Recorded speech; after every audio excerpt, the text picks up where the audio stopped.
Howdy folks, Sam Wick from wickfitness.com here, and in today's video I'm going to be explaining my approach to fat loss.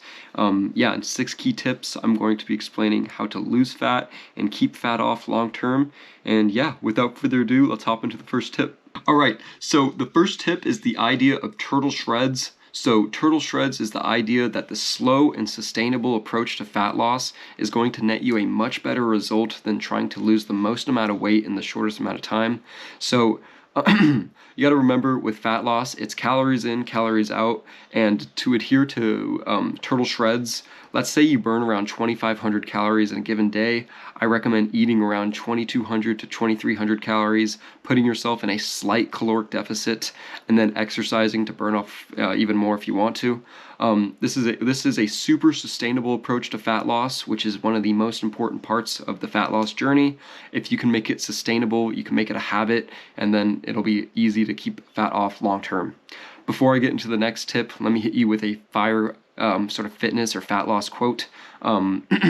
We are what we repeatedly do. Excellence then is not an act, but a habit. Aristotle. And yeah, let's get into the next one. Alright, the next tip has to be one of the easiest ways to lose fat, and that's becoming a hydro homie. Here. So what I mean by being a hydro homie, if I get a client who is obese, I immediately ask them, do you drink a lot of alcohol or soda? These are what's called empty calories. Basically, they give you nothing nutritionally, and they kind of just add fat to your body. And yeah, if you can switch off from alcohol or soda, you can drop a ton of calories, and remember, it's calories in, calories out. If you don't want to drink water for some reason, you can also have some artificial sweetener sodas, 0 calories, cancer over calories, I guess.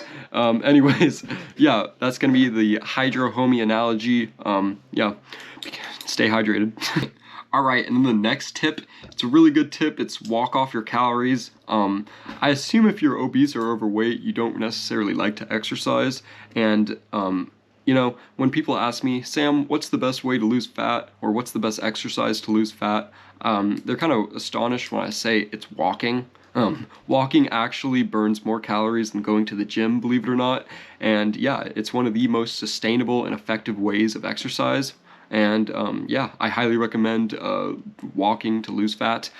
If I'm trying to lose fat or lean out, I stick exactly to my training, nutrition, and recovery regimes, and I'll just incorporate daily walks, and I'm always astonished with how effective they are. Walk off your calories, it works really well. Alright, the next 2 tips are going to be how to retain or even gain muscle during this cut process. So number 4 is strength training. So a common misconception people have when trying to lose fat is they think they have to do a ton of cardio, and while cardio is a great tool to put yourself in a calorie deficit which will enable fat loss, if you don't incorporate strength training in your cut process, you'll lose a lot of your hard-earned muscle. And if you incorporate strength training, so body weight fitness or weights at the gym, you'll be able to retain or even gain muscle during the cut process. And you remember, you got to work the muscle to get the muscle. Alright, number 5. This tip is also another tip to help with muscle retention or even muscle gain during this cut process, and that's a high protein diet. I recommend 0.7 to 1 grams of protein per pound of body weight. That'll cover it mostly. You don't need as much protein as you think. And also for the type of protein, I recommend a lean protein source. So protein without a lot of fat. Think beef has a lot of fat, but chicken is pretty lean. My protein sources, they include, eggs and egg whites in the morning, turkey and chicken for my lunch, protein bar for afternoon snack. Dinner is generally chicken or salmon, and late night is probably protein powder or PB2 powder. The lean sources of protein are really effective during this cut process. Keep the calories low and the volume high. Highly recommend. Alright, and then the final key, without getting too preachy, it's going to be consistency. So you have to remember that the more consistent you are with your training, nutrition, and recovery regimes, the faster you're going to see the results you desire. However, remember that life is a constant balancing act, and if you don't make this fitness journey sustainable, you're gonna burn yourself out, and then you're gonna go back to your old ways. Yeah, some final words.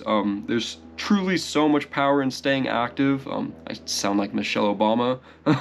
But yeah, for meal plans, I personally don't believe in meal plans. Like, what are the odds you're going to be able to stick to exactly what I eat after I've been refining and finding what works for me for years and years? But if you are interested in my meals, I post full day of eatings on my Instagram. And yeah, if you're interested in strength training, go to wickfitness.com, buy the Wick workout plan. I highly recommend. It's been getting great reviews. And other than that, thank you so much for watching. I really appreciate your time and support. If you want to support the channel, consider liking, commenting, subscribing, yeah, that jazz. And yeah, stay tuned for more content. I'm going to probably be keeping to a more informational based sort of, I don't know, YouTube channel. Makes it better. But yeah. Hope you have a great day, and peace.